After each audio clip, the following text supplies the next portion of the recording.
Welcome to the post game of the Michael Brooks Show. Welcome patrons, welcome new patrons. With me, as always, is super producer Matt Luck, head theoretician David Grishcom, super producer David Slavic, intern James Grundman, and Bhaskar Sunkara from the Jacobin.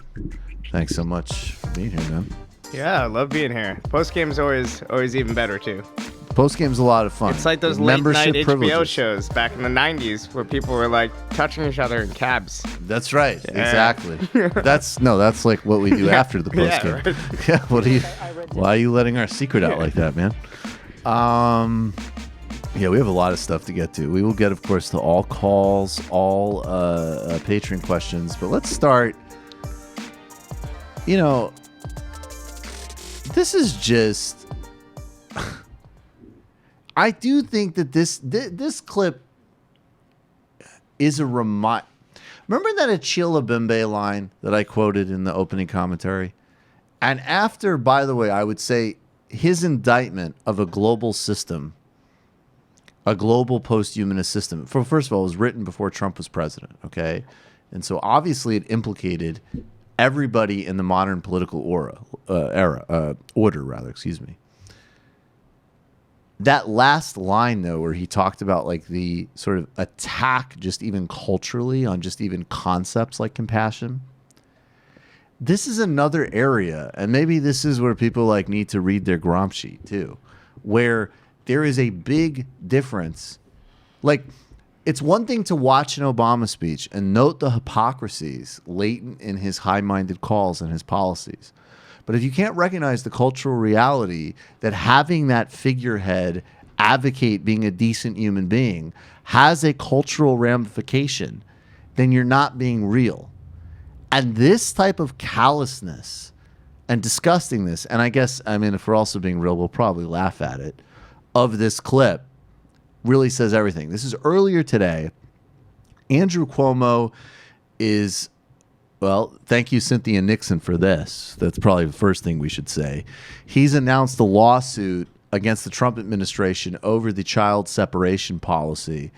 And on Fox News, Corey Lewandowski, who really, a character like this only emerges in a time of great decline. He was like a cartoon fascist during the campaign. Literally a cartoon fascist, a fucking blockhead, a scumbag of the first order, a overtly stupid and immoral person. This is his response to children being separated from their parents on Fox News. Look, I read today about a 10-year-old girl with Down syndrome who was taken from her mother and put in a cage. I read about did you say want to a 10-year-old with Down syndrome being taken from her mother? What I said is you can pick anything you want out, but the bottom line is very clear. How dare you? When you cross the border illegally, you have given up the... And that guy is right. Like that's not an act. He's not doing that for camera. That's fucking disgusting. And I love how the host doesn't give a fuck. It's like, that's a good hit, Corey. Yeah, that's going to be by the way, that'll be the new right-wing thing. Oh, yeah, womp womp. Yep. Oh, God. Yeah, you're right. This is an awkward transition, but you had something you wanted to mention that you're doing? Well, it's especially bad transition. No, let's not do it. We'll do it later. We'll wait. No, I'm sorry. I forgot. We'll do that later. No, we'll do that later. Right. No, that's not. That is not you the right. didn't know the subject. No, right. I spaced it. No, that's not the right transition. I apologize. All right, let's take a call.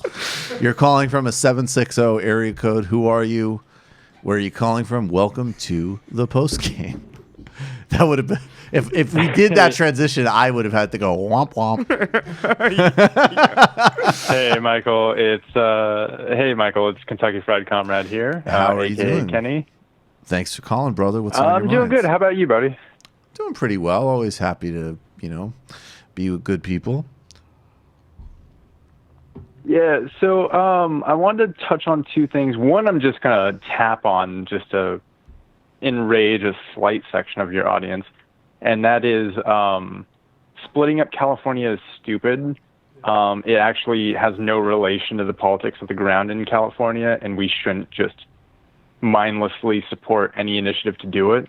And I only say it because I just see a bunch of people online talking about it, both both in the Discord and outside of it as well. So but that's not really the primary subject I want to talk about. Okay. But this is just to be clear. There's a new book out by a political scientist. I forget his name. David Ferris. David Ferris is, and his broad concept. What? Who's Ferris again? He's this new, like, basically Democrats need to fucking win guy book, and most of his ideas, I mean, national voting rights, of course, statehood for DC and Puerto Rico, definitely. And I Can't come soon enough. I believe in court packing as well. So I'm with all of that. And then he also has suggested that California be split up into 7 different states. I'm not even going to pretend to you that I have any. I don't have enough. I don't even have the beginnings of a foundation to have an opinion on this. Well, think about it. So the Democratic case would be that California is so large that it deserves more Senate seats. But at that point, you're making California have more representation than New York, Florida, or Texas, and maybe Illinois. I'm not sure how the math breaks down for that one. Right. But how is that? Don't they already though? California's already bigger than all these. Yeah, they're already. California's already bigger, but if you break it up into 7, then at that point, New York, Florida, and Texas are more underrepresented. Right. So I mean, I think it takes. Why doesn't he just say abolish the Senate? And I think that's the correct, like, just have one big lower house, or maybe have 2 lower houses. No, the Senate is a vestige of. I mean, that's a. Or expand the number of congressional representatives. Well, or make the Senate into a House of Lords, a ceremonial thing. Make it ceremonial or abolish it, and you need to expand the amount of congressional seats we have, anyways. I don't think we've done that since I didn't think pre-World War I. It was around that time. I mean, looked it up on the show. That's nuts. So I mean. I think that to me is like the class. I mean, I'm actually overall really sympathetic to that project, but it's almost analogous. It's different, but it's almost analogous to the Federal Reserve conversation earlier. It's like, get to the root of it. Get rid of the Senate. It's a vestige of just pure aristocracy. I mean, and also there's a weirdness about California politics too, in which it gets very California centric, and we don't want that. We want Californians to be part of this left wing or progressive, national politics. Right. I agree with that. Well, but also patrons who want to break California up have a great point as well. One thing about the whole splitting up California thing that I guess the one thing I want to drill into people's heads about it is you have to think about it the same way that people talk about gerrymandering, where it's you can draw all kinds of maps that do all kinds of different things politically for you. They might be Republican-leaning, they might be Democratic-leaning. You can do the exact same thing with California. And so we're right now there's a ballot initiative. It's not going to win. It's kind of a joke to talk about, but people talk about it because every election cycle they talk about it. There's a movement to split California into 3 states. It's a Republican, slightly libertarian, gerrymandered map for California proper. And so you have to think about it in those terms. In an ideal sense, in a very abstract sense, it's probably a good idea to split up California. But not only are there a lot of local politics you need to work out first, which is a really complicated thing. I don't want to go into the whole spiel about it. Yeah. But also, mathematically, how are you splitting these lines in such a way that it actually benefits Democrats? Or let's what your goal is. Oh, did you have something else? No. I mean, I completely agree. Yeah. What was the other point you wanted to hit, Kenny? Yeah, it's a really quick point. It's a little bit of a cold take, but I haven't seen anybody else make it. We're seeing this is on the issue of what we can essentially call children concentration camps right now. I think that's a very accurate term for it. We hear so much politically. We saw it in 2016. We see it every year. We hear it constantly in our media. Oh, we can't pay for this. We can't do that because it's too politically complicated. We can't fund universal education for people. We can't fund universal health care. But somehow, magically, we can organize the resources to create children concentration camps. And to me, that should be a layup argument for the left to be this is why all of these arguments are fucking bullshit. It's completely ridiculous.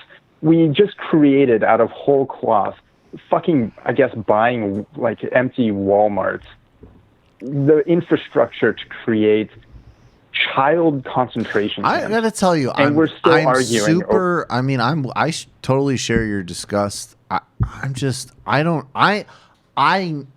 Well, everything's subject to change and stuff. But like, as far as I can tell, you will never hear from me a financial mechanism based argument for anything ever. Like, the reason we oppose this is because it's immoral, it's disgusting, it's wrong. I just think like affording to me, like, of course we can. We know that we can afford universal programs with all of the resources that are not reclaimed in this country every single day. I hear what you're saying. That's just not my preferred method of argument. Well, I think since the 80s, it has been a very good case to make because Republican administrations have been, increasing government spending, but just in the most coercive, terrible, parts of it. So I think it is useful to say, the old argument, at least in all simplicity, is what they have money for bombers, for war. They don't have money for schools. I think that argument, does have some resonance. Right. I think it is being made. Yeah, absolutely. It's not necessarily about like what you or Sam or anybody else on the left is saying. It's like how you outwardly present yourself. It's like, this is what's actually going on in our country right now. And we're constantly told, no, you can't have that because it's too expensive. I hear you. I guess whatever. I anticipate maybe this is just more narrow concern set, but it's like, yeah. So then Democrats, or even, thank God, I think the sort of progressives have broken out of this. But like, that was Obama, right? Like Bush blows everything up, giving rich people money, practicing a new aggressive form of imperialism, and then Obama gets in office, and we really need to, and then of course melting down the world economy, and then the only reason that Obama did not cut Medicare and Social Security was because there was a Tea Party caucus that was so insane that they wouldn't take like 70% of what they wanted. It's true. Yeah. He offered it to Boehner. Yeah. So I just don't want to feed those arguments, but of course you're right. So I'm open. I'm open to persuasion. I do think we're at a watershed moment, though, on the moral grounds. Like, I do think something has happened in the last week or so that has, paved the way for, if the left was strong and organized enough to actually do a campaign of mass civil disobedience, I think it would have vast popular support. I think you're right. The moral conscience of the United States is definitely on the side, on the right side of this issue. Yeah. And even that Republican number, like I was saying before, 55% supporting the policy is actually a huge departure from the normal level of strength. So it just shows the cracks, even in his own, coalition on the issue. And I think it's really, and I think actually there's a wedge there because you have like 55% of just zombies. They're absolutely the enemy, and then you have more importantly, a leadership class that backs it, and they should not be able to pretend they have any daylight on it. But yeah, you're right, 40-something% of Republicans, and that's the same group that's been agreed overwhelmingly with almost every other just atrocious subhuman policy they've put forward. And I guess they found their moral boundary. And you're right. Thank God it didn't push the 60%. I agree with you. You're calling from a 651 area code. Who are you? Where are you calling from? Hello, my name is the Chris Lapaco. I'm calling from God's Country, Minneapolis, Minnesota. The Chris Lapaco. This is an important call. Chris, well, you went to a Jordan Peterson show, and you were, I believe, is this a TMBS exclusive or a TMBS first get on how this went down? Oh, absolutely exclusive. I won't discuss this with anyone else unless they pay me. Hell yeah. So, Jordan Peterson came to the State Theater. I called MR on Friday, and I was like, what kind of pranks do you guys like? I was thinking about maybe doing a prank there or something, and because Jordan Peterson likes to throw snowballs, all that immature stuff is just healthy displays of masculinity. So I'm like, could I throw a snowball at him, or should I do spitballs or something? But you mentioned that would actually be really funny. A lot of yeah, but I was like, I'll get a battery charge or something like that. It ain't worth it. So what you mentioned, though, that you mentioned that a lot of his stuff about cultural Marxism and postmodernism was just some warmed over stuff from the John Birch Society. So I went and I looked it up, and yeah, it was like word for word the exact same argument that the John Birch Society is making. And, that argument goes back even to like to Nazi Germany, if you want to go there. Right. But, if you just want to look at English and you don't want to Google something too much, there it is right there, John Birch Society. And so, yeah, I was like, wow, I knew this was an old played out argument, but I didn't know it was like that. So what I decided to do was go to the event, but I wouldn't shower. Okay, and it's been hot up here, and so I wouldn't have to throw a snowball at anybody, right? But I'd be nice and stinky for the people around me. And I figured, like, it's not going to be any cute girls there or anything, right? No, that's a safe assumption. I sat down next to the... Imagine that would be a funny sketch. I'm going to go to Jordan Peterson. Troll for babes. Yeah. Right, the Peterson speech, looking for checks. Well... I got some funny stories about that in a second. About going. What? Whoa! I need my board, Matt, for a date. So anyway, I didn't shower though, and I went on like a big long run before, and I got all stinky, and dried myself off, but didn't take a shower. And I got in there, and I was really that is so uncivil. Bad. Even this is where my liberal kicks in. That's disgusting, but I love it. All right, keep going. I know. Sorry. Yeah. I'm sorry. Not in America, man. Maybe in Nazi Germany. Yeah, maybe in Nazi. Not here. Yeah, not here. But anyway, I got in there and I sat down next to like the one woman in there, and she was kind of cute, but she was obviously offended by my scent. And she was like covering her nose and stuff, and it was right. So she had the appropriate reaction. Okay. Yeah. And there was a guy sitting next to me to my left who was like elbowing me while I was sitting there. I don't know if he knew I was up to no good or something, but anyway, I wasn't sure if they were going to have Q&A. I was trying to play it cool until Q&A and get up there and say something, but then he started talking the same John Birch Society bullshit, and he's like, and it was bad because nobody spoke up against the people back in, whenever in Stalinist Russia and blah, blah, blah, blah, blah. And I'm like, he's like, so it's bad when people are silent. They need to stand up and speak out. And I go, okay, well, I'm not going to be silent anymore. What you're saying right now is warmed over bullshit from the John Birch Society, and you're a neo-Nazi. And everybody, and then, the whole fucking place goes nuts, and boo, commie,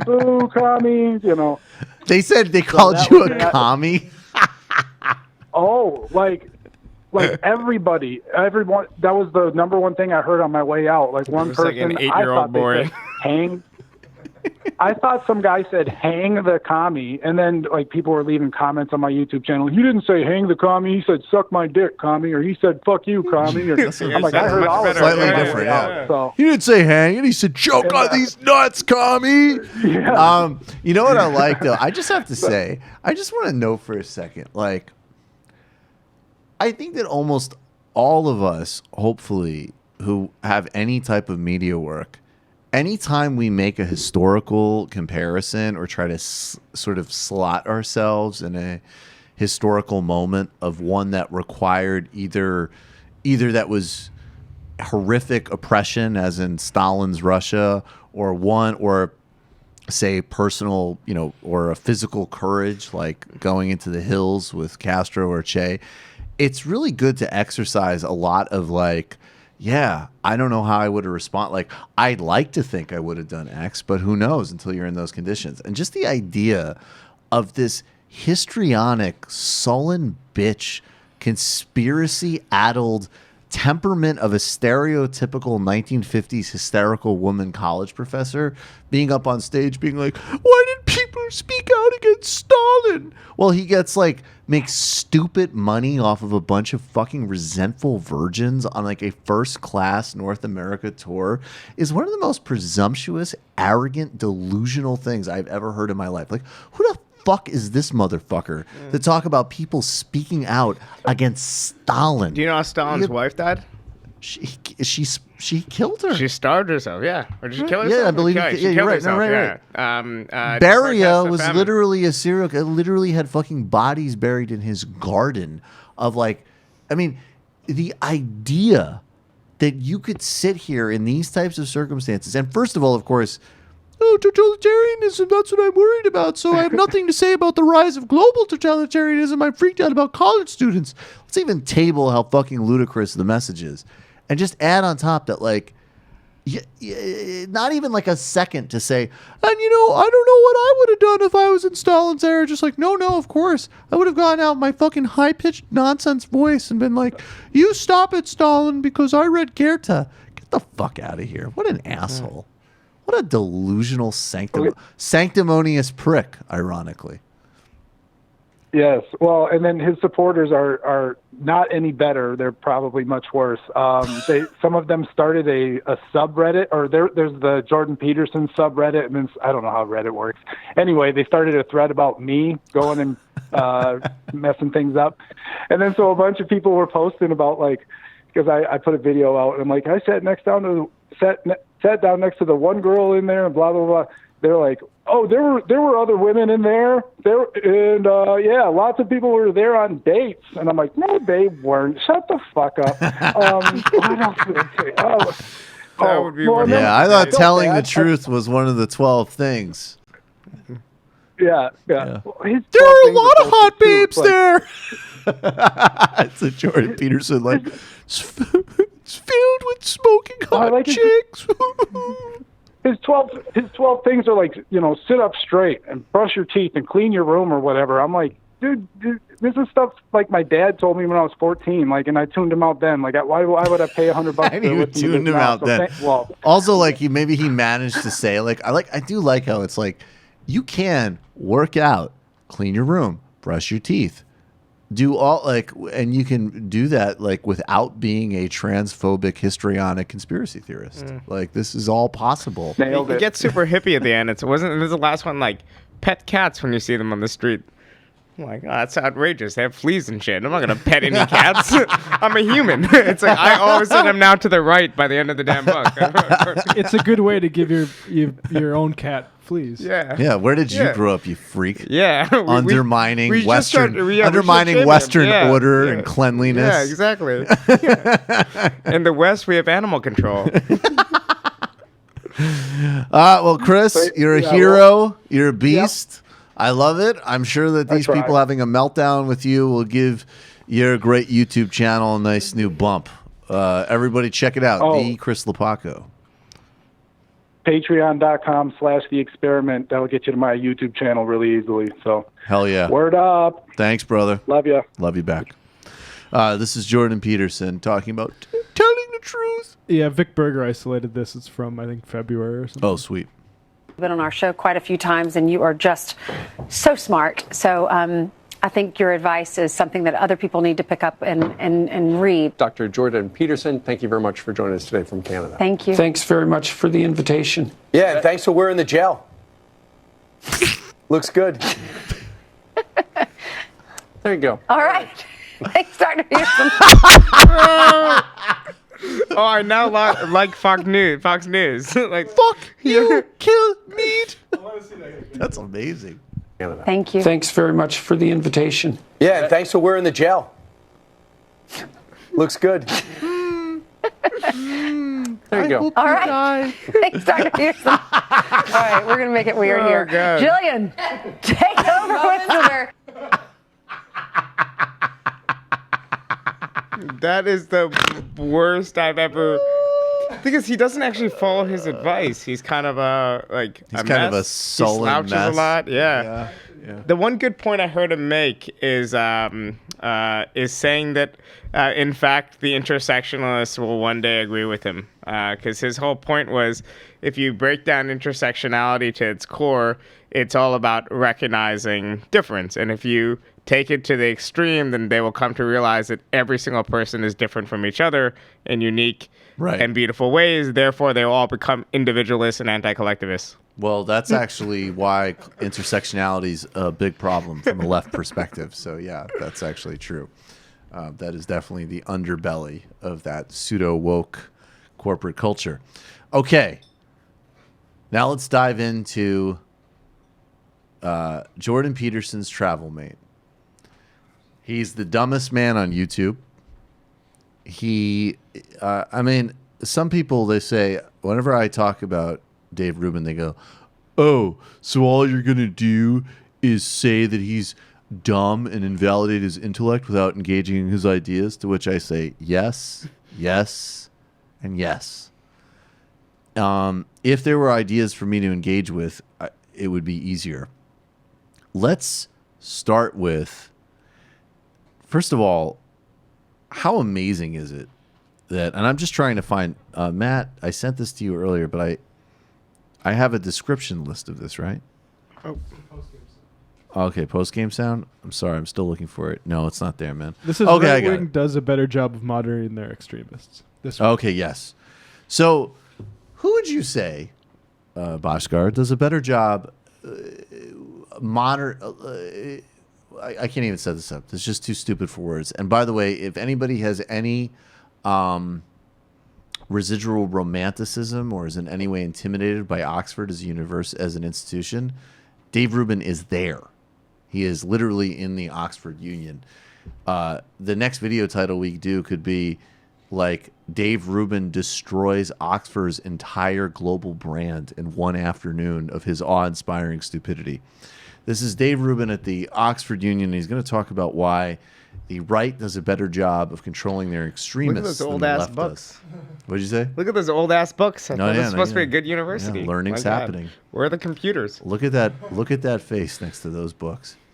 The entire Democratic Party. Now, the right, by the way, has problems with identity politics too. I think conservatives basically have done a better job of managing the far right. You know, these people that want America to be a white supremacist nation or some sort of ethno-state or something like that, which is so the reverse of what America is and what it has always stood for. That I don't find that they have institutional power, which is why I don't find that I need to talk about it all the time. The ideas of leftism and collectivism, really, and identity politics, they've infected everything, and that's why they have to be fought, because they have to be fought not only at the academic level, but they have to be fought at in media, they have to be fought in television, and really anywhere you can find them, because they will undo the ground. They will take great institutions and crush them in the name of tolerance. Okay, gentlemen, starting on my right. Undo the ground. I like it. I like it. Okay, let's see. Has the right? I think the difference is the liberals who are in power are so far away from the left, right, that they have marginalized us, whereas in fact the insane people are in fact the mainstream right at this point. So maybe there's the neo-Nazi fringe they've successfully marginalized, but is that actually true? David Duke won a Republican primary. Right, I was going to say. You know, look at the people around Trump. I don't think it's actually true. To the extent... we have a white supremacist White House. Literally. Mm-hmm. Not in like the... Like literally, we have a neo-Confederate Andrew Jackson attorney going general. up on the Oval Office was the first step. Yeah, like first thing they did. Andrew, right? And he's too soft for Trump. Right. Like the AG is too soft for Trump. And this idiot thinks that, I don't know. There's like too many like BuzzFeed listicles about how to like be like why like Friends wasn't woke or something. But you know, with these kind of grifters, you always wonder what they mean when they talk about like the radical left or like who are these characters. I think he basically means people that don't agree with racism. Essentially. Yeah. Yeah, like people who might point out like I don't know, that Trayvon Martin should have been murdered is probably what he's talking about. Well, that's the through line for the IDW. It's right. It's a support group for guys who like don't call each other racist or don't think like Charles Murray's racist. Right. The biggest problem is being called racist, not racism. Mm-hmm. Now we get to the real meat of it, and it's going to go back to our old buddy well, I mean, look, obviously capitalism will take care of everything. Here's more of Dave Rubin. Warren Buffett is working on a healthcare plan for his employees with Jeff Bezos from Amazon. So I think especially now, because you're all holding the world in your pocket on that phone, the power has been given back to the people, and now it's our responsibility to figure out how to use that power responsibly. I think that was sort of like what Uncle Ben said to Peter Parker. So there you go. Okay. So basically, smartphones. Yes. Do you feel that we have the power collectivism? given back to us because we have phones made in sweatshops in China that monitor all of our personal data to manipulate market mechanisms to us? I like how he starts with Bezos and Warren Buffett. Like, that's not the people. doing that. That's be them doing that. Well, I also like it's like Warren Buffett is trying to create healthcare specifically for a pretty small group of people that work at Berkshire Hathaway, and he's partnering with a guy, Jeff Bezos, Bezos as he calls him, who is like at this point actually like world renowned for labor abuses. Like Amazon's labor abuses have like cracked the mainstream Rubicon.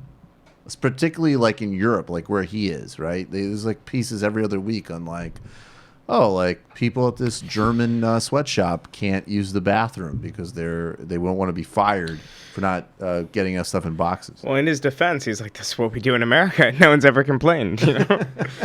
Right, exactly. It's pretty good too, since the right wing has made such a big habit of complaining about being censored on private corporations' platforms like Twitter, YouTube, and Facebook, to say that now the end of collectivism is like these individual smartphones, which are then used on private networks. Right, precisely, and then those private networks might finally ban you for like posting like fake revenge porn of a girl you never dated or something. That might finally get you off after like years of Nazi activity, and then Dave Rubin will host whoever that person was in my hypothetical scenario to bitch and whine on his horrible YouTube show. This is where oh my god, this is just beautiful stuff. What do you think, if you guys had to guess, and this is presuming that this hasn't already happened. So I think that Gandhi would disagree with this. I think that the people who led the Velvet Revolution would disagree with this. There have been, I think, the transition of power in South Africa. There have been what Dave is calling non-bloody revolutions in history. I think we can all accept that. But if we were to stipulate that Gandhi did not get the British to leave India, that the revolution did not, the Velvet Revolution did not push the Soviets out, Václav Havel's movement, that at the end of the day, the ANC achieved liberation in a manner that was actually nonviolent and negotiated. If we were to get rid of those, I mean, and to be fair to Dave, they are, pretty small historical examples. I don't consider those true revolutions. Yeah. He might even, or he might not consider that those even happened because he doesn't even know what those things are, because he is one of the dumbest people on the face of the earth. So if we were to stipulate that none of those three, and I guess to be fair, I don't know, I'm really judgmental. Like, what do you think about the tie, though? I think it might look good in real life, but does not translate well on camera. There's too many lines. Fair enough. But it's making his face look pink. It makes his face look pinker than it already looks, which is pretty. I think a brown man could wear that tie. Yeah, that's a brown man's tie. Not to essentialize, but that's for you, Bhaskar. So if we were to say, I mean, that obviously the Velvet Revolution, Gandhi, the end of apartheid, not real, or you just don't even know they happened. What do you think the first in history non-violent, non-bloody revolution might be? Dave has a pretty provocative answer to this, which, depending on your mood, will make you cry with laughter or actually just be like, you know what, fuck it. I just want to move to fucking, Trinidad and drink myself to death. All right, here's Dave Rubin. I got plenty of relatives already ahead of you. This is incredible. They're really, this is what I've been saying at the beginning of all these events with Peterson. There is a true revolution happening right now all over the world, and I think you guys are part of it because you get it already. But if this revolution wins, every revolution, I think, in the history of the world has been bloody.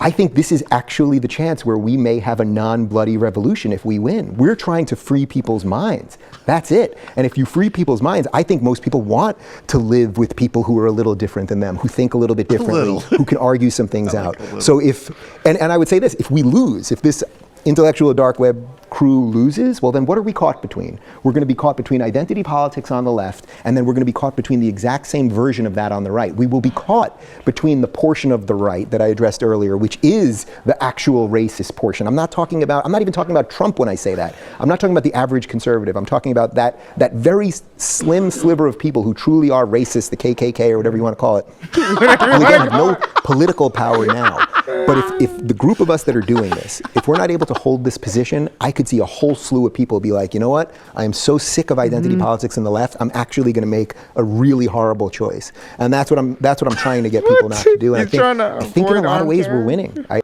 have to say, one day when we do a Dave Rubin segment, and I have to once again thank Amy Teresa. These Oh my God, she really picked the right time codes for maximum disgusting effect. The one day I'm going to have to request that the ultra woke members of the TMBS universe, and you might be right, you're going to have to close your ears, and I'm going to have to be able to use the R word, because there is just nothing else that can work at a certain point for watching these guys' clips. I think that really was a doozy. Yeah, I think that what he really is getting at is that there are a bunch of hardcore serious racists, right? Right. And these are like Welsh racists, for example, who only want to live with Welsh people. But then there's people like him that realize that Welsh people can live and coexist with like Scottish people, right? Like a little difference, And, yeah, like in the Welsh people, you can call them like the KKK or whatever. Right, yeah. And the Cornish people can come in there with their spicy food, their margaritas, and we can live with them too. Don't you? I also love that the posture of these dark web people is literally like, there's going to be a group of people that get so sick of you pointing out that racism exists that they are going to have no choice but to become Nazis or whatever you call KKK, whatever you call it. Like, just did you imagine, like, key part of the base I'm playing to are people that are so fucking whiny, ridiculous, and have zero moral compunction about anything that, like, the fact that they've seen too many, like, annoying, like, Jezebel articles is going to turn them into Klansmen. And it's not their fault. Right. Like, just wait for a second. I mean, of course, he's too stupid to realize it, but he's just like talking about a base of people that are like just some of the most like spineless, stupid, influenceable, gullible, susceptible to anything people on the planet. And he's just like, that's who I want to deliver for. With the first non-bloody revolution in history. The first, it could be different, guys. But it's also an implicit threat. It's kind of like when he sounds actually like Mandela, really. Or wait, don't take that out of context. Never mind. Rewind. Wow. I thought I was going to get in trouble. I thought I was going to get in trouble for Mandela material on the show. No, but he sounds like some social democrat. You know what I really hope Yeah. is that because right now this is a very exciting, and we are with Jordan, we are on the tour, and there is going to be people who they say you can't say the word retard or fag anymore, and then one day they're just going to be like, I'll join the KKK. I'm not talking about Trump, but like the KKK, whatever you want to call it, and they're just going to do it. So we are the first non-violent revolution. This is what's happening.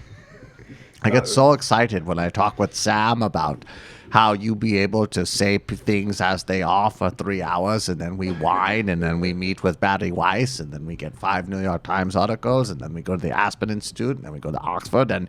But the real problem is the left doesn't let us speak.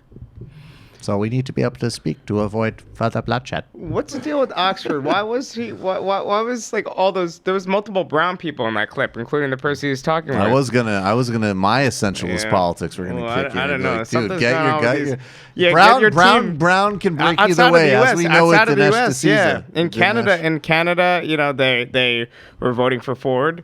A lot of them, a lot of these people. Very good for small business. Okay? yeah, exactly. Yeah, in the UK, I don't know what's up. I don't know. David Rubin has said the following, that people are... It is not their races, that you are very upset by this identity politics, okay? I actually outlined... Soft alt-right Indian.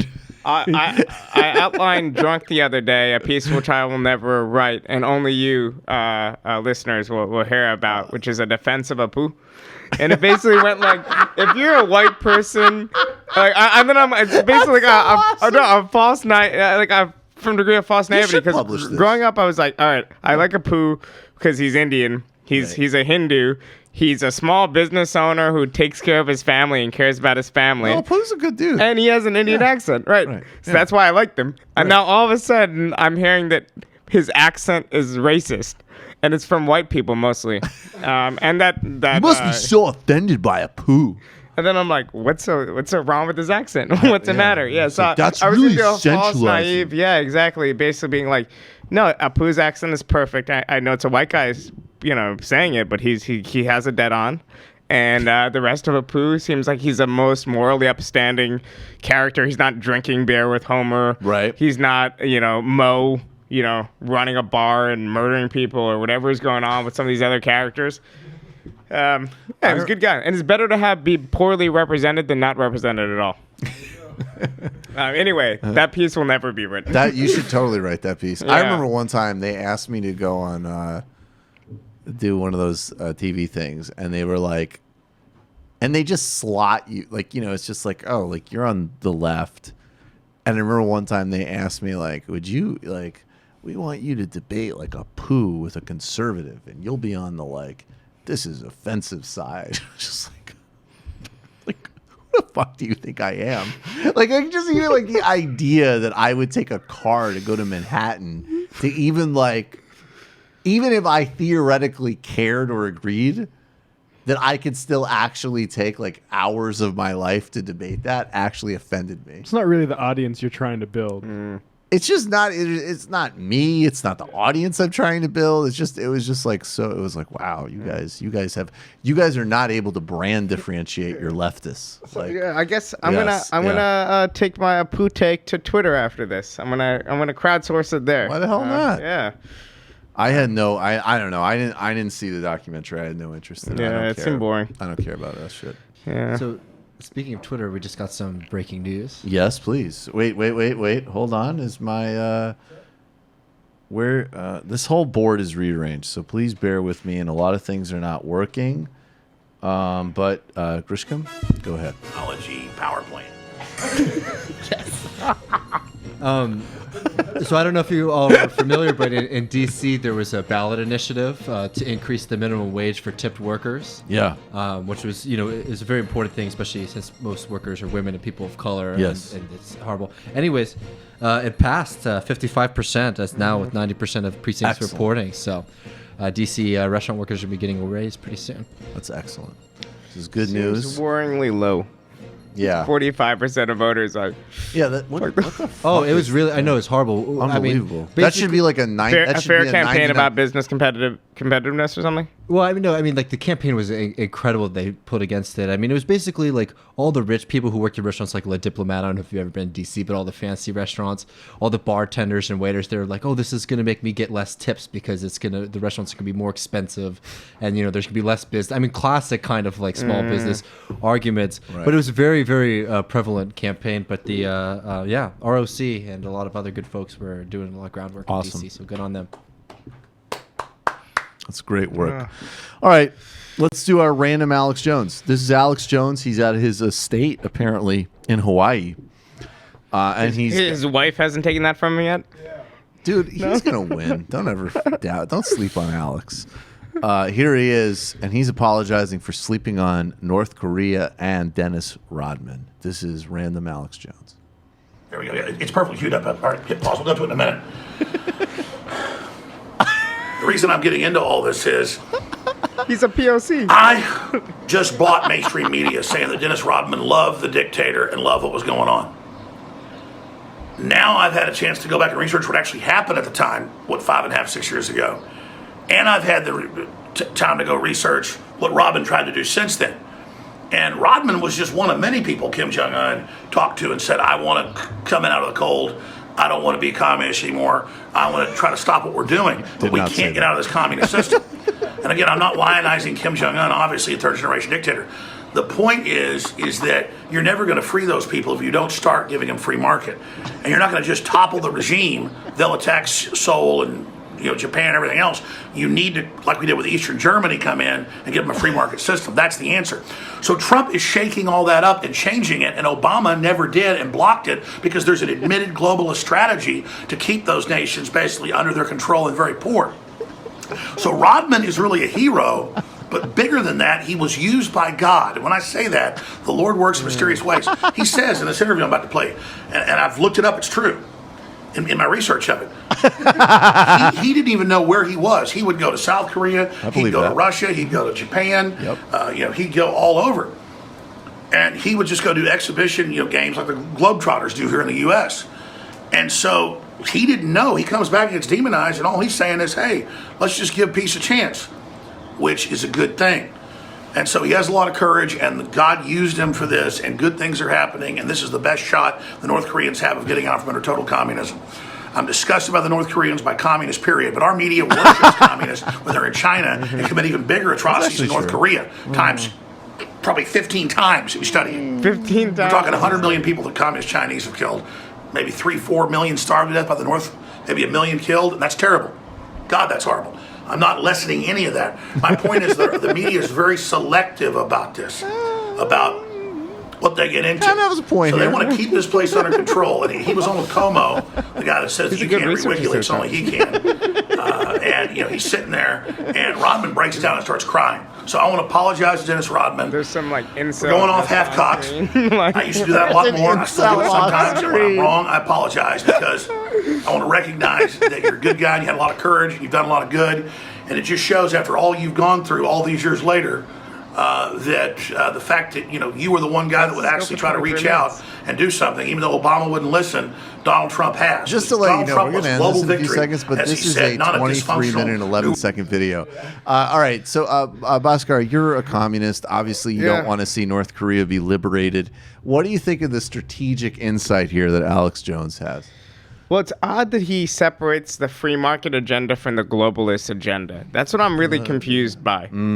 I just don't follow the logic. Otherwise, to be honest, after listening to the Rubin and whatever else, he's a lot more coherent. Are you kidding me? A lot more coherent. It's an insult to compare Dave Rubin and Alex Jones. Dave Rubin's a peasant. Yet he's at Oxford, and Alex Jones is just holed out in Hawaii. Looking good though, clearly, doing some stuff at Taibo or whatnot. He has lost some weight. Yeah. But yeah, that was a surprising part for me. I mean, as far as how to incorporate North Korea, to be honest, I think it makes perfect sense to give them economic incentives. Right. And at this point, just hope that they'll follow through with it. I think the restoration of some sort of capitalism in North Korea, some sort of democratic system that even if it might be capitalist, would obviously be preferable to what they have now. But the idea of like a transition, Jacobin's bullshit. Yeah, that's fucking bullshit. But the way you in only which believe the propaganda about North Korea. But if you consider what happened to Eastern Europe, given how advanced Eastern Europe was relative to Western Europe. So Eastern Europe was like, let's say 60-70% of the GDP of Western Europe. And that transition was still so rough. And obviously the shock therapy and whatever else. You could imagine the devastation that's going to be imposed on ordinary North Koreans. So they'll be going from one of the worst social systems ever constructed in history, peacetime social systems, to another awful social system, whereas they really, if this was a just world, they would at the very least be living like they lived in Oslo or something. Right, exactly. All right, let's do a couple of Discord questions before we get back to the phones. Bhaskar, you can ignore this if you want, but I will read it because I read all Discord questions, and this guy in NYC Mandahole is being a little cheeky. M&A hole. M&A hole. Mergers and acquisitions hole. Yeah. Well, yes, you're right. Does Jacobin raise lefty writers up from nothing to 13,000 Twitter followers to 13,000 Twitter user following, asking for a friend? Do you want Twitter followers through? He's referring to some Twitter drama that you're just as well not knowing. Bhaskar does not descend from the heights for this shit. I'm thinking in decades and continents, motherfucker. Decades and continents. That could be another. Just kidding. I don't get the context, so I can't really answer. Tagline for this show. Yeah. My question: Dave Rubin at Oxford Union, Jordan Peterson and Aspen Ideas. What's happening here? Trending. They're trendy. Yeah, I don't get it either. It seems like I just started hearing that name over and over again in the last 2-3 years. It's not hard. Like the people that book people for hard. these sorts of things, they just look who's out there doing media appearances. It's trendy.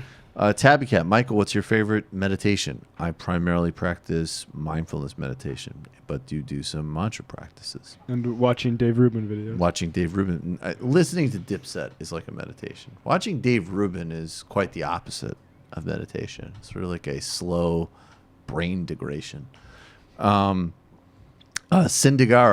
what do you all think would be a moral framework for the modern left? Some Marxist humanism or something else? Where do we point to as leftists? Also, how do you argue from a moral principle in a way that doesn't lead to right-wingers breaking down about Marxism being evil, if Marxism is the correct moral answer? Yeah. So I would say that Marxism isn't moral or not moral. Moralism doesn't really come in the category of Marxism, but socialism is inherently relies on a normative set of principles. So in other words, underlying everything that we've been saying tonight, everything that goes on in the show, is the idea that hierarchy and exploitation and oppression and domination are bad. Right. And that's a moral premise. It's not. We talk about it like it's a given among friends, but it's not a given, right? And someone could be opposed to extreme forms of exploitation and hierarchy, like slavery, chattel slavery, but still be okay with wage labor, right? So there's our arguments as socialists, I think, has to be moral. That's why we're always going to be socialists, ideally, right? Yep.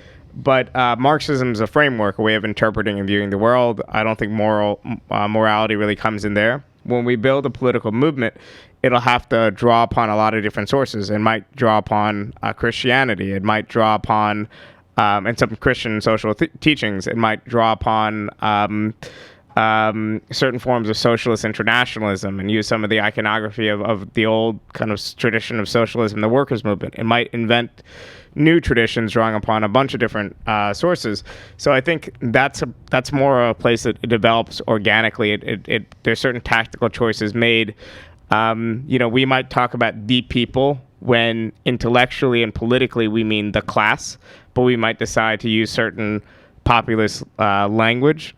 But I think there's a difference between using populism as a rhetoric and as a tactic versus like building your entire politics intellectually and otherwise like this is like some serious freestanding system. Right. No, I think that's perfect. I have nothing. I think that's perfect. I don't have anything to add to that. Oh, Peter Thiel is South African. Jesus, that's okay. That is fucking creepy. I knew he was some type of maybe I'm Rhodesian or something. Maybe I'm also from South Africa. Yeah, you're all gonna die one day soon. Question for Bhaskar. Based on a convo with Adam Proctor and I on elections, is there a concrete list of socialist demands we can make for regular Democrats to ensure that we get a progressive majority for the perfect Democratic presidential candidate to work with? No, I think our goal is to be an opposition movement, right, and to run our own candidates. And I think Democrats will shift in response to rising left, just like the Tea Party pushed even corporate Republicans, or even they're all corporate Republicans, even mainstream Republicans to the right towards the Tea Party. I think we'll have that effect by accident. I think one way to think about what it would look like if Bernie Sanders is elected president in 2020, or if someone else is elected in 2024 as a left kind of populist or democratic socialist, you might have that person, and you might have 20 friendly senators in the future. It wouldn't happen in 2020, maybe 2024, that might be reliably socialist and in the socialist caucus and the kind of along the lines of what we were saying. And they might have to be in an uneasy, tense relationship with the rest of the House, which is like mainstream Democrats, right? So it'd be kind of like running a minority government in a European parliamentary system. But I don't think our goal should be to directly even intervene that much in policy day to day, as far as saying, we need to do this particular reform as opposed to this particular reforms. I think fundamentally we have to be aimed at building a broader opposition, which means speaking in moral terms, and we don't have to get in the nitty gritty of policy right now, even though we should be aware of policy debates and develop a layer of people with that technical expertise. And I think the areas where we do have the ability to assert, I mean, I think Medicare for all. I think potentially federal jobs guarantee. I think there's been some things that we've put enough on the table that at least, that even obviously the sort of standard issue centrist Democrats are at least having to pretend and co-sponsor legislation. There's value in that. We do want to exploit that. But I think I basically agree with you, but I wouldn't lose sight of those specific areas where there's already been sort of like some incision. Question from Kyle. Michael, are you going to get Will EQ to help you on your cover of Steven Seagal featuring Lady Saw when you reach 5,000 patrons? It's a good idea. From Norwegian Chap. Yeah, I'm going to have to talk with Will EQ's agent about that. Classic question I ask every foreigner I talk to. What do you know about Norway, either from a political perspective or just generally? You're probably like the only country to successfully socialize your oil revenues. It's probably like one of the only things that I know. I've been to Oslo 3 times. I've done stuff with the Red Party there. And yeah, it's basically like it didn't reach the heights of the Swedish model in the 70s, but it's been able to retain more of the model, largely because of its tremendous oil revenue. So, that's what we know. Also from Norwegian Trap. After listening to several American podcasts from the left, I always have the feeling that Brooklyn is a sort of leftist hub of New York. Are there from similar parts of Chicago, LA, Minneapolis, and frankly any other American city? It's an interesting question. I have no idea. Yeah, I think it's pretty.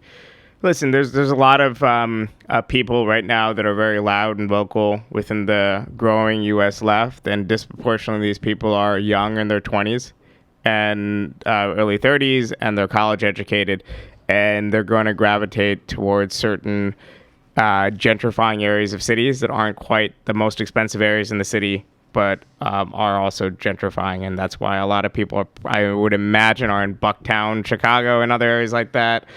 Similar areas in LA. I don't really know LA at all. Atwater. Or in Atwater, Brooklyn. Echo Park. That probably. This is like a Burdouian thing because, a lot of us don't have any capital, but clearly there is a certain it's a real thing. Yeah. I mean, I think it was a mistake to the neoliberal temptation with like Burdouian ideas was to try to equate social capital, as an example, with actual capital, which is ridiculous, or even pretend that they're not on a continuum. But to some limited extent, you can slightly separate those things. I think when you're talking about, as an example, being sort of like cash strapped, but having access to certain networks. Yeah. Griscom, you're smirking. What's up?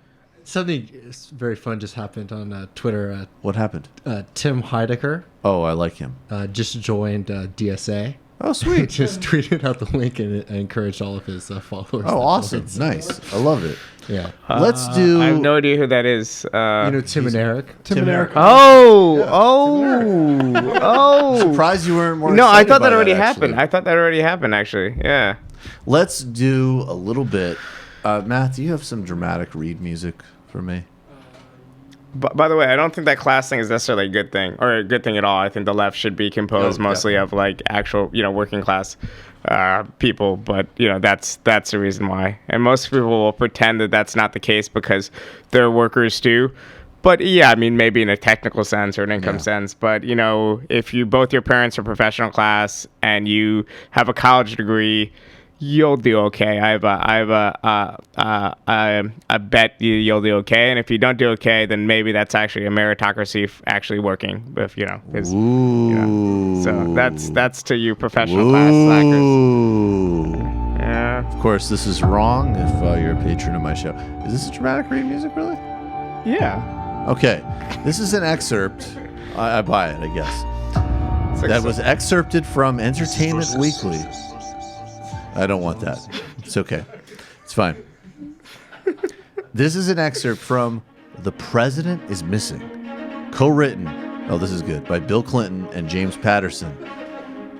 The President is Missing. Below, we get a sneak peek at the duo's tale about a war hero POTUS who goes off the grid during a cyber warfare-related crisis. I love this. It's basically like I'm Bill Clinton, except I'm also a war hero. There's a revenge porn attack. There's a revenge porn attack because some bitch couldn't get over you invading her personal space, which we had a completely different concept of back in the 80s. All right, now let me read from the book. This is from The President is Missing. Everything I did was to protect my country, and I do it again.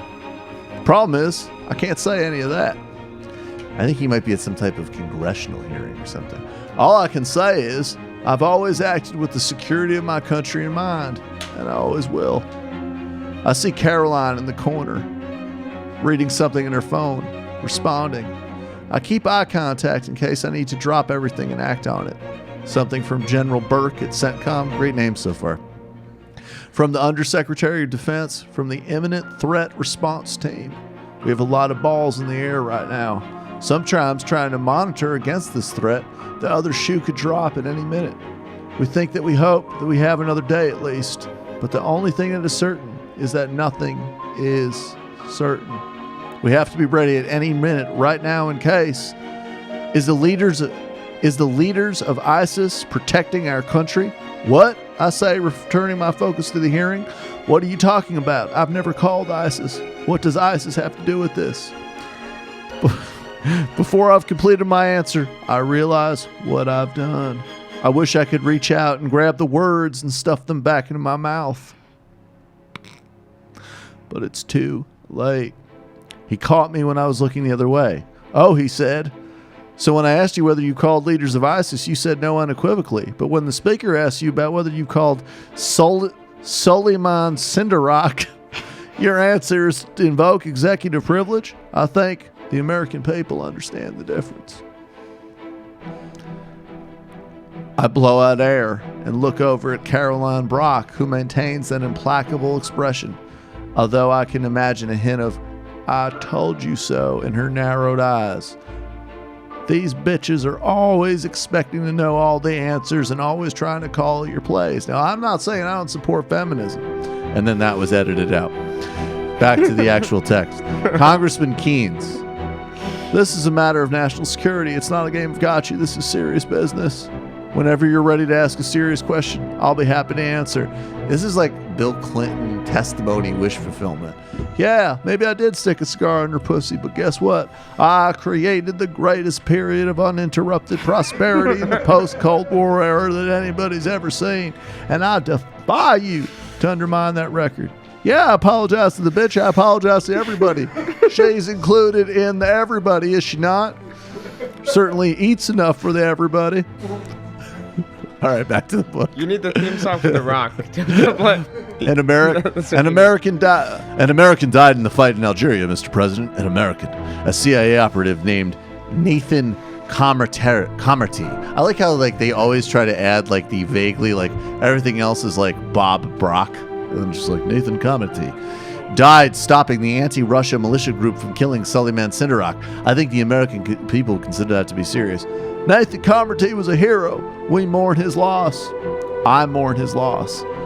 I've heard his mother speak out on this, he says. I have. We all have. But after what happened in Algeria, we disclosed nothing publicly. We couldn't. This is an indirect way of also defending my wife from Benghazi. So all of you say that I'm so selfish and jeopardized your campaign with my wanton financial outreach, my ability to give speeches for absolutely everybody, and occasionally hinting in to say something racist about Barack Obama. Well, guess what? Part of my fantasy is some badass testimony about Benghazi too. So fuck all of you. We couldn't. But then the militia published a video of a dead American online. I can't read anymore. This book is fucking horrible. And this is the excerpt. Oh wait, that was real. That was real. Oh. That would have been incredible. Fuck you, man. Oh my God, that would have been incredible. This is my made up. The vamping about Monica Lewinsky was made. I thought that was real. I thought that was I was. You thought all of it was real. I thought it was interspersed with some realness, but you were just making that up. I was gonna say if that this is all excerpts. How are we 5 minutes into this movie and there's not exposed titties yet? Yeah, where are the titties? Where are the explosions? See, James, I come from the school of thought you got to grab people's attention real early on. And I don't see any dramatic arc. I hear a whole lot of allusions to a dramatic arc, but I don't see a thing. Number one on the list. This should be a new, though. There needs to be like an actual, like, I think more of a sort of cheeky, aging James Bond style, like, the president's missing. Wonder where he is this week. He's certainly not at a burlesque. certainly not at a burlesque. He's certainly not fingering the president of Turkmenistan's daughter after negotiating a uranium mine deal through the Clinton Foundation. Definitely not doing that. Well, I just said a minute ago, I'm shocked that The West Wing hasn't been rebooted. I'm shocked that the liberals haven't created a show about like a glorious, like very liberal, like progressive, thoughtful, kind president. The West Wing really is. People have already hit this beat, but it is such a toxic influence on culture, man. It is like down to like even them like from the episodes. I didn't see much of it, but the episodes was always like that I saw was always like, we lost again, but you know what? We did the right thing in attempting to get this win, which was nothing to begin with. It literally dramatized like trigger locks and bipartisan solutions to cutting the social safety net. I mean, it was just like, we got to get the Republican speaker in the room. I won't do this without the Republican speaker's backing. I know we have the votes. God damn the votes. We need the Republican speaker. And then there's also like those weird hyper militaristic things. Like, just because we're liberals doesn't mean we're not afraid to tomahawk an entire village because one U.S. citizen has been hurt. And then the distinction which is a direct like line in that. And then the distinction being like, unlike the Republicans who do that and then like watch football, we're like, oh, I feel so morally conflicted about murdering all of those people. It's a price of power. This is now it's the Reinhold Niebuhr material kicks in, because now I have to wrestle with the fact that I just obliterated a village somewhere. Oh my God, what a fucking horrible But show. I am surprised by this, just because James Patterson. I don't know if he's a good writer or not. I don't read his books, but he writes a lot of them, and by now he should be good. He doesn't write well. If he wasn't good to begin with, he should be by now. Well. Yeah, you'd think he was going to take one off and mail it in. It wouldn't be the one. The one with the actual president, right? Everybody was looking for the president, but he was missing. Welcome back. Part 24. That actually would have been Was he getting a blowjob from a Congolese warlord's wife? The only Maybe. clues. Was he getting paid to do a speech in Kinshasa where he got played in blood diamonds? Possibly, but none of these things have been verified, and it was part of a wider peace process which the Republicans will never acknowledge. The only clues the attractive young district attorney had to find him was his bathrobe draped over one of the Oval Office couches. What's so great? Of course, her conception of rape was very 2018. he had an entirely different concept from an idea where personal space was very different, really, up until even as early as 2011 when he met her. I would love to see a making of documentary with James Patterson and Bill Clinton, but the documentarian is like, we're down to pretend to be an insider, but in the end it's like an attack job, both of them. Oh, that would be that'd be great. Yeah. What's great is like you could tell that like usually when a celebrity or a politician co-writes a book with an author, they just sort of phone it in. You could tell that Bill Clinton has had his hands all over this. Exactly. Oh, this is a great book. The president's phone calls at 2 a.m. I have a great idea. Yeah, like James is just like, you don't get this, Bill. Like, I have a team of ghostwriters. This is like an assembly process. It's a guaranteed, like, we're going to make stupid money off of this. It's just like, no, but that's the part where he gives the speech that brings the country together after that bitch that tried to set him up was exposed. It's a dramatic tension. Did you see how this ended, though, this excerpt? Okay, no. I mean, I can't. Would you like me to read this? You got to read it. All right, starting I'm not where? doing a Bill Starting Clinton. what? No, just what read graph? the last two lines. It sounds fucking, it ends. Okay. You know what? You're right, Danny. It's time I'm done. This is over. We're done. I lash out, whack the microphone off the table, and knock over my chair as I get to my feet. In a congressional hearing? I think that maybe the twist is that it's a practice. Oh, okay, I get it. He's just practicing. Trained by my team. This is a man who got a blowjob in the Oval Office, though. Clearly, he doesn't have respect for like Washington D.C. furniture. No, Bill Clinton was a much more interesting, fully fleshed out human than the guy in the West I have Wing. plenty of respect for Washington, D.C. dry cleaning. Yeah, oh, hell yeah. Yeah, right. Well, not as much. I shouldn't have given him as much respect as I did because that blew my cover. that didn't clean off. Yeah. Now, the mistake that I had made was to think I thought that Kim's dry cleaning was going to get the job done. Now that was where I was wrong.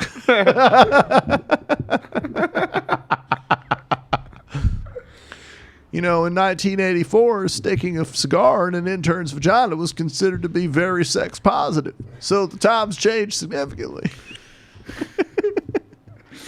The president is missing. Volume 35. Analingus. Yeah. Analingus. Now, the concept of persuading a younger subordinate to give you analingus had radically changed in the public's imagination in the last 30 years. You're calling from a 518 area code. Who are you? Where are you calling from? Hey, Michael. Dave from Jamaica again. How Dave from Jamaica. What's up, Dave? How you doing, man? Nothing much. I was going to go into something political, but I came from a long political argument with one of my friends. You know, basically kind of enlightening him that, you know, the whole, what do you call it, dog eat dog type of mentality a lot of folks in Jamaica have where, you know, we just protect our own shit type of thing. Mm-hmm. Ain't going to work out in the long run, but, you know, I'm kind of exhausted from that. Yeah. But I basically recommended the book Four Futures to him and That's a make great him book. have a read of that. That is a great book. Kind of might help him out with the ultimate goal of it. That's a great book. Sorry, you were saying something, Mark? No, I was just saying it that's is a great book. Anything else on your mind, man? I'm sorry. It was exhausting, but Yeah. For Mr. Sunkara, Yep. right? Can you explain a bit more about, I don't know if you're making it in jest, but about the people with degrees and the socialist movement? Can you go in a little more detail on that? Yeah. So I know if I should pack my bags. Yeah, no. All I think is this: the socialist movement in the United States just doesn't have a social base. So in other places, it's attracted a hodgepodge of, you know, workers and trade unionists and you know, educated intellectuals and whatnot, and kind of a coalition. Now you can imagine what a movement would be like, though, sociologically, if you just lose the working class base. So it becomes unmoored towards politics. That could actually change things in production, right, or kind of a mass base. It also becomes unmoored to the day-to-day concerns of ordinary people, right? So throughout history, I'm not just talking about far left, you know, communist or whatever parties, but I'm even talking about, let's say, you know, Manly's party and that movement in Jamaica, right? You know, you had, you know, parties that didn't need to speculate about what people thought, because they were constantly in, you know, mass rallies with their supporters. They had local, you know, block meetings. They had all these other kind of mechanisms of popular participation.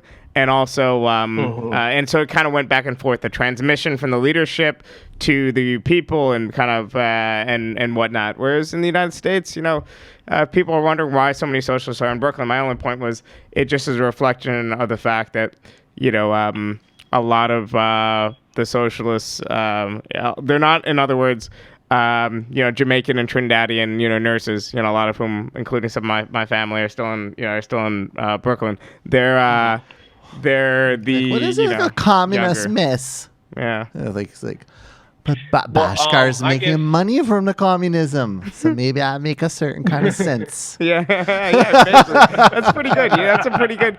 You know, that you do a good Trinidadian accent, I would say, because most people, when they try to do a Trinidadian accent, end up doing like a Jamaican accent. Right. Like, it's fine to have a broader Lesser Antilles accent. Yes. Like St. Thomas, Trinidad. You can mix those, but you know. No, I'm trying. I'm actually a Jamaican accent. I'm behind on, but I spent time in Trinidad. So While I can't do the other islands' accents, I can tell which island they're from, and I can tell when somebody's doing a bad one. So Michael's Trinidad accent is pretty good.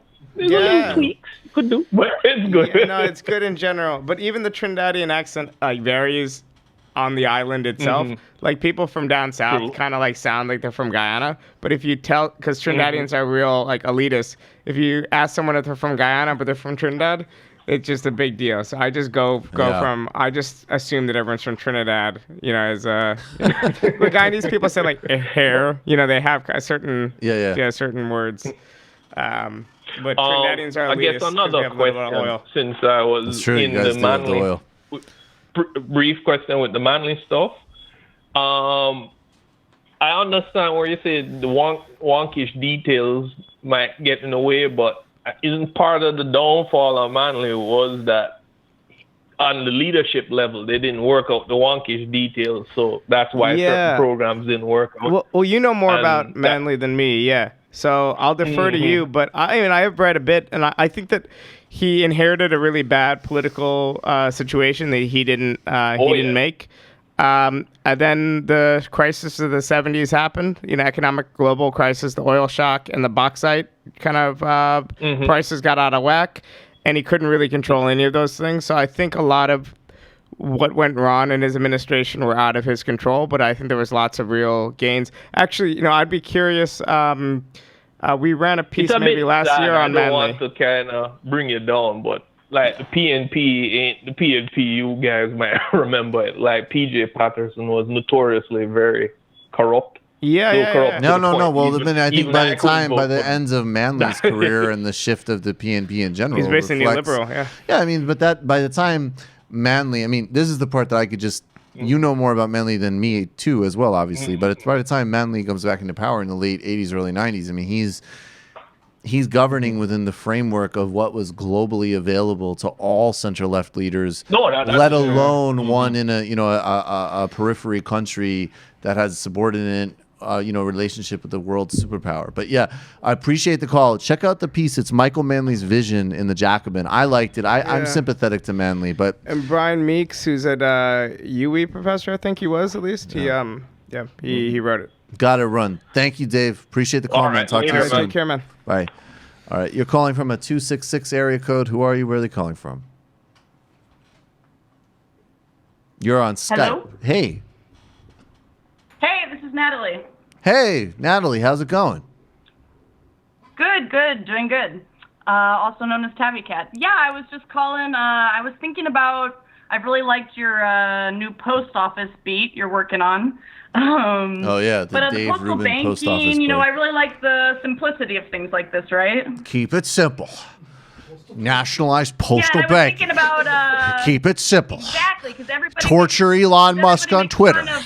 Use the postal banking system. Keep it simple.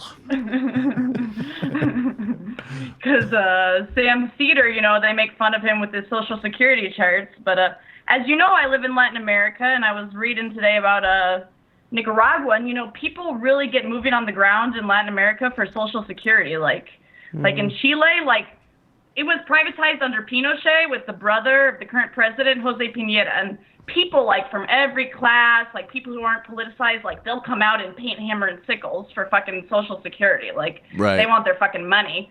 And Nicaragua, that's I was reading, because now there was a crackdown from Ortega, who, in the 80s was Sandinista, but, he's been pretty neoliberal lately, and he was fucking with their Social Security. I mean, there was other stuff going on, but, the initial kick of all this Nicaragua uprising is just, people are on the streets, they want their money, their grandpa has no food. I mean, Social Security, postal banking, keep it simple. Keep it simple.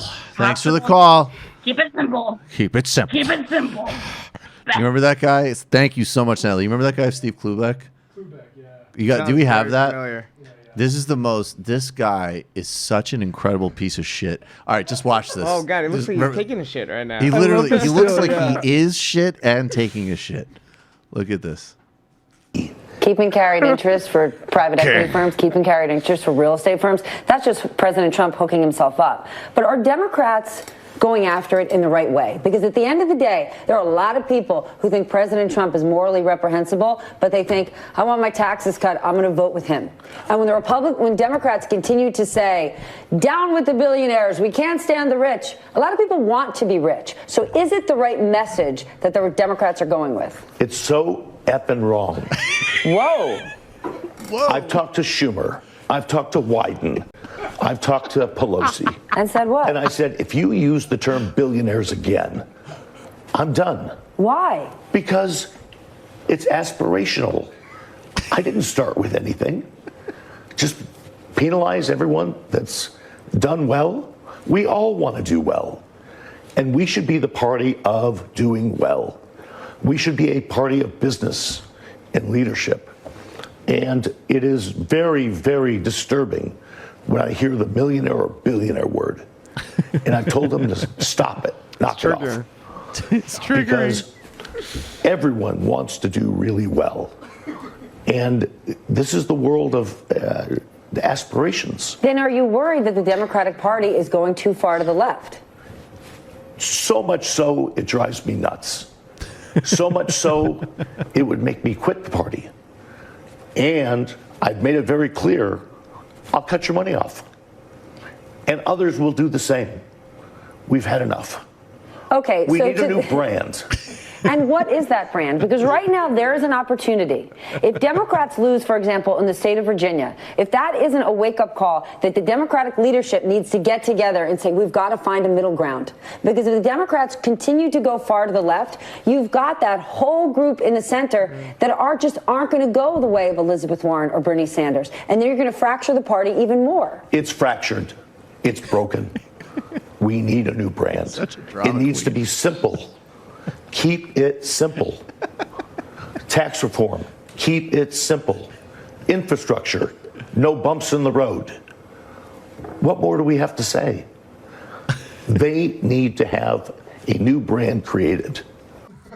I have to say, I think he was the head of Diamond Resorts International, which is known for its high-pressure sales techniques and used to close sales and generate fees for consumers.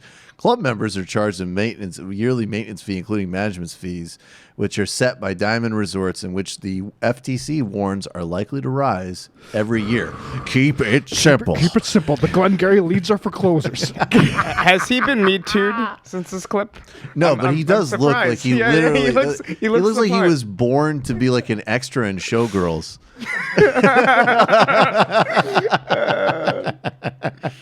Keep it simple. Read the Jacobin. Don't have stupid process meetings at your DSA groups. You could clap. It's okay, guys. You could clap. Yeah, you can clap. Medicare for all. Keep it simple. Have cross-identity economic solidarity. Keep it simple. Idolize Che and Castro, but don't make a thing of it. If it turns off normal people, then shut the fuck up. Keep it simple. You're calling from a 269 area code. Who are you? Where are you calling from? Hi, this is Isha, and right now I'm calling from Myrtle Beach, South Carolina. Hey, what's going on, Ooh, Isha? that was my old hometown. I went to high school there. The one that, by the way, Bhaskar is genuinely a really good guy, because last year at the People Summit, I dropped my purse and I lost all my, left all my credit cards, and he actually took my credit cards and tracked me down and gave it back to me. Hey, just minus $20. Just Bhaskar. small user fee. Did you send those? Did you send those numbers to your cousins in Jersey? No, there was no Social Security card inside there. Unfortunately, that's the only one we need. Wow, look at Bhaskar being all moral and shit. Yeah, well, nice. Okay, deeds do come but back. this is not why I called. But one thing I do take umbrage with is that the India's independence was bloody for India. Remember the Amritsar massacre? Well, that wasn't. Of course, but that wasn't my point. Relative to Rubin, was he was talking about revolutionary activity rooted in nonviolent tactics. Of course, I mean South Africa was bloody. The Soviet occupation. Of course, of course, I totally accept that. But I was from the perspective he was trying to make. Of course, but yeah, of course. Yeah. But freeing several million, 100 million people from colonial rule, obviously should have cost the life of 30 million people. Jesus Christ. Okay. That would have been worth it. But the reason Keep it simple, Bhaskar. Yes, I gotta keep Don't it simple. fuck up the calls by trying to be ironic. Shut the fuck up. Return the purse. Talk about socialism. Okay, Isha, go ahead. Well, an odd thing has been happening here in South Carolina in the elections with identity politics. Yeah. And I kind of want to let Bhaskar know and let me get him his take. So in South Carolina's 7th district, we're having a primary runoff between Mal Hyman, who is a Jewish democratic socialist, who supports a free Palestine, who's pro-BDS, and he's like on video called Israel a neo-colonial ethno-state. It's a neo-colonial ethno-state. I'm Mel Hyman. Sorry. Yeah. I support Mel Hyman. I've done so publicly. He does look like a legit candidate. Okay, but like this is the weird thing. So there's this guy, his primary opponent is named Robert Williams, and the really weird part about it is that his campaign manager worked for Ted Cruz's campaign in South Carolina, and his chief of staff has on his Facebook post has all these alt-right stuff, literally like things where he calls people illegals and stuff like that. Mm-hmm. And the weird thing is Robert Williams is black, and then so he's actually gotten in the election in 2 weeks ago, a week ago, he got 14,000 votes, while Mel only got 10,000. And is it going to run? Is it going into a runoff? I mean, so okay, yeah, okay. But what was your question, Asha?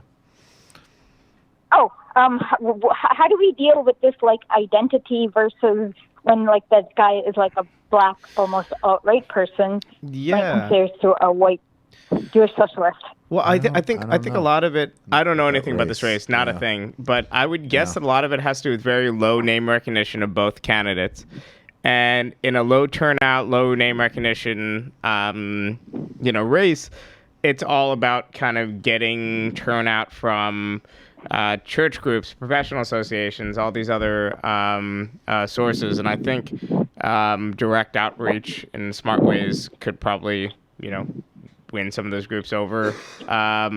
But to be honest, I think voters just might not know the details, right? Might not know people's platforms. Maybe, but if you could hit me on the side with some articles about the race so I can know more about it. I just feel like I don't have enough to work off of. But I think it is a safe bet. I mean, if I know nothing about candidates, I generally won't vote for the white person or won't vote for the guy.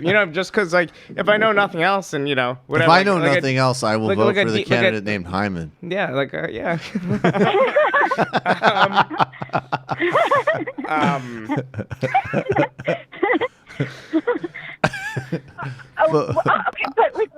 But he's openly said things like he doesn't believe minimum wage should be over. Yeah, I just think in general. How does that? Yeah, in these races, it just often doesn't matter what people think or say unless there's a high degree of voter engagement and turnout and whatnot, if that makes sense. Whereas in a national presidential race or in a statewide race, the name recognition would be there. But also I'm completely ignorant of this. Yeah, we need to know more. Send us some stuff, Esha. Thank you. How much longer are you there for? Real quick before we run. Probably till June 27th. Okay, so there's a runoff. Is there a runoff going on or something? Yeah, June 26th, the same day as the primary for Alex Ocasio. Okay. Okay. Cool. Next Tuesday. All right. Thank you, Million. Good luck. And have a good evening. You too. Yep. Thanks. Take care. I would like to take a minute to talk about a very strong progressive candidate, Daniel Hyman. I feel like a '90s comedian right now. It's just like we're Hyman and a Bill Clinton accent. It's a fucking gimme. All right, you're calling from a 330 area code. Who are you? Where are you calling from? Hey, Michael. It's Ryan from Ohio. Hey, Ryan. What's going on? Well, first of all, I'm just insanely pissed because ICE earlier today, they raided a meat processing plant that I drive by every day on the way to work and arrested 100 people. So Yeah, that's great. it's disgusting. And yeah. And secondly, in a more lighthearted note, with all the Dave Rubin talk, I went back and looked for some more jokes of his, more of his hilarious stand-up comedy. I'm ready. Thought maybe you'd be interested. Very interested. Okay. Hit us. Hit me. Let's go. You know how gay I am? I get all my money from two guys named Cock. I think that might be. A lot of people. Okay, sorry. That's go ahead. That's a good joke. Yeah, I was gonna say that's already clearly not a Dave Rubin joke because I think it's somewhat funny. Okay, keep going. A lot of people call me stupid, but that's not fair. I was kicked in the head by market competition as a child. Competition would start kicking in. Okay, whatever. Speaking of me being gay, whenever I jerk off a black guy, I always use my right hand because the left is racist. Hey, I'll give you that one. I'll give you that one. That's a good I'll joke. give him that one, yeah. That's good. I like that. What are you talking about? Knock, knock. Yes. Who's there? It's Hillary Clinton. You've seen too much, and now you have to die. Hey, maybe if I wasn't being regulated, my jokes could stand on their own. Hey, that's not bad either. Hey, You know what not the A material, but maybe for when you're on the road and is that these are all a bit too well constructed to be Dave Rubin. All right, you have a final one? Okay. Why'd the chicken cross the road? Why? Because the United States Postal Service is inefficient, so he decided to walk. Good. No, That's a good. No, there's a root to it. There's a root to Dave Rubin. I'll show you later. If you don't think my jokes are funny, then I agree with you. Okay? Have a nice night. That's the ultimate Rubin close. I agree. Thanks, man. All right, 2 more calls. We got to be quick. You're calling from a 447 area code. Who are you? Where are you calling from? You're calling from plus 447. Oh, that's me. Sorry. No problem. Sorry, I'm calling from the UK, so it's I'm very weird for me to hear my area code. Hey, what's up? What's on your mind? Hi, I'm just sorry. Go ahead. Yo. Yeah, go ahead. Yeah, sorry. No. Yeah, I'm a PhD student from the UK, soon to be in the US, studying philosophy, and I just want to really rant about how if you do any reading of Jordan Peterson's Maps and Meaning, it's the worst shit you've ever seen in your life. It's so unbelievably bad. He can't even get the basics of the philosophers he criticizes right. It's insane that this guy has any credibility whatsoever. Yeah. Actually, I think we should pay attention to what he does right, though. I mean, obviously not his content, right? But it's simple. He uses anecdotes. He gives people kind of a visual thing. He connects with their everyday experience, but then he goes to philosophy. Then he connects back with experience. So I think it looks like I helped somebody in this room get a blowjob. Yeah. You're welcome, Bhaskar. Even the idea of 14, what is it, 12 rules? 14 12 rules. 12 rules. Shit. Yeah. So much I know. 14 words. Yes. 12 rules is that's a good title for a left-wing book. So I wish Bernie Sanders, instead of writing Our Revolution, wrote 12 rules to not be an asshole or something, and then went on the road, 12 rules on why the yeah. millionaires and the billionaires could choke on these nuts. Yeah. But to be fair to the caller, he's talking about Maps of Meaning, which is actually supposed his to be his academic book, right? That's his academic book. So you're saying that this is just as just garbage as you would expect, huh? It's worse than you expect. I mean, so I read the introduction and the first chapter of Maps and Meaning, and I almost wanted to explode in pure fury. And I've also seen some clips of his where he talks about Foucault, and you almost would have to not read Foucault to get him that wrong. It's amazing. He says that Foucault is all about how it's all about a groups fighting against each other. and which is not what Foucault says. It's all about power being structural. And then he says, well, that's not. And then he did says, a whole well, and Nietzsche series is good, about and he's the not mental about patients fighting the doctors, and then they were at war with each other, and that's what Foucault wrote about. Hey, you know what? You want a commission says- for Jacobin? You He should. wrote a. Oh, there's a Dude, delay. listen, delay. listen. Listen up. I mean, there's a delay, but you got an opportunity here. You should do it has to be a listicle. 12 things from whatever his first academic book that you just read that are just like the 12 most absurd, ridiculous things. Do it in a listicle format. Send me an email at editor@jackmanmag.com, and we could, whatever. Well, even fairly compensate you. I'll definitely take you up on it. Okay. I've been workshopping writing something about The one thing I'm suspicious about. Awesome. You do not sound British. What you say? You do not sound British. Are you Canadian? No, I'm Are you a Cornish? US expat. I'm just kidding. I'm a US expat. I'm Dutch US American. What's your name? Oh, he's a Dutchman. Never mind. Dutchman. Never mind then. Offer does not apply. I've seen a couple No, videos. I'm a US American, for fuck's sake. Okay, that's fine. That's fine. That's fine. That's fine. That's fine. There we go. That's fine. Okay, that's good. Get him. All right, dude. Thanks a million for the call. Call in again if you can. Send me an email. I'll send him an email. Yep. All right. Take care. Awesome. Both Cuck Philosophy YouTube channel and ContraPoints have done really good videos on this topic too. Y'all can blow me. Okay, quick update from super producer David Slavic, and then we have one more call, and then we got to get out of here. David, go ahead. You have breaking news. Go ahead. So I just want to say that DC DSA, the Metro DC DSA, has infiltrated MXDX. MXDC, which is a restaurant that's about a block from the White House that I've been to a million times for a million of nefarious reasons, and they found Kirsten Nielsen, the head of VHS, and they surrounded her table and shamed her for about 5 to 10 minutes. And Awesome. it is online. I recommend that every patron checks it out. It is beautiful. Thank you very Do you much guys for all have your it? work. Do we have? Keep it Okay, up. we'll play it. All right. great. All right. Awesome. Thanks, David. All right. Final call of the evening. Wait, let me do my plug before the Oh, call. shit. Or Sorry. after the call. No, go ahead. Do your plug Okay, now. okay. Sorry. So it's my birthday in 1 hour. Exactly 1 hour and 10 minutes. So Oh, happy birthday, Bhaskar. Go to. I'm going to Would be. you like a copy I'm of going to be Jordan 29. So the last year before I could, before everything starts going downhill. I am raising funds for the Portsmouth Special Olympics, and I'm not raising many funds. Just we're trying to raise $500. So I'm doing that on my birthday.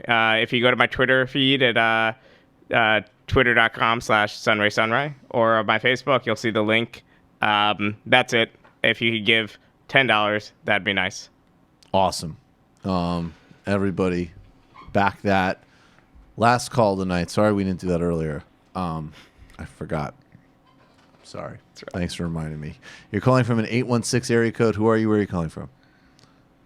Hello, I'm from the DNC Hygiene Committee, and we reject Chris Lepaco's unwashed stink boy tactics. We do not stoop to the intellectual rights level. That's their smelly stank level. We as a brand cannot succumb to the funk, uncut funk, the bomb as the woke call it. I shower twice a day and after every meal, and the donors respect that. Show Peterson we're clean boys with a clean message and get that dirty pool out of our resistance. Okay. Thank you. Last call of the night. Thanks, everybody. Bhaskar. Yeah, as it's a always. pleasure. It's a pleasure. Thanks for having Thanks, me. brother. Thank you, Matt. Thank you, David. Thank you, David. Thanks to all patrons. Thanks to James. Keep spreading the word. Appreciate it, guys. Woke Bros probably Thursday, maybe tomorrow, actually. And Sunday, deep dive on what to actually do about this situation with Stephen Robbins, Ronald Reagan, and a whole lot more. All right, thanks. Peace and love. Left is best.